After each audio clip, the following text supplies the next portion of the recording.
മഴ തകർത്തു പെയ്യുന്ന ഒരു രാത്രി. 100 വർഷത്തിലധികം പഴക്കമുള്ള ആ വലിയ തറവാട്ടിൽ വിനു ഒറ്റയ്ക്കായിരുന്നു. അച്ഛനും അമ്മയും ഒരു ബന്ധുവിൻ്റെ കല്യാണത്തിന് പോയതാണ്. സമയം അർദ്ധരാത്രി കഴിഞ്ഞു. പെട്ടെന്നാണ് കറന്റ് പോയത്.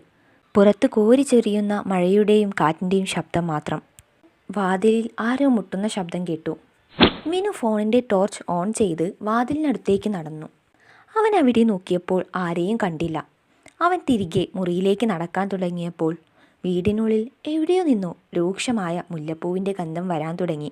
ആ അടച്ചിട്ട വീട്ടിൽ എങ്ങനെയാണ് മുല്ലപ്പൂവിൻ്റെ ഗന്ധം വരിക? അവൻ്റെ നെഞ്ചിരിപ്പ് കൂടി.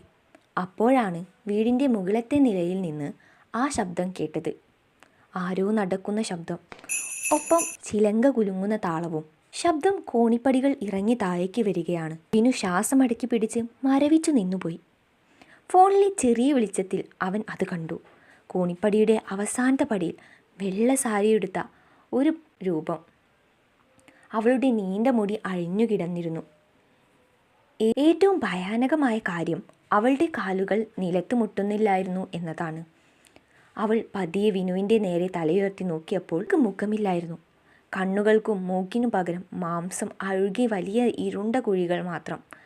ആ കൊടിയ ഭയത്തിൽ വിനു ബോധം കെട്ട് നിലത്ത് വീണു.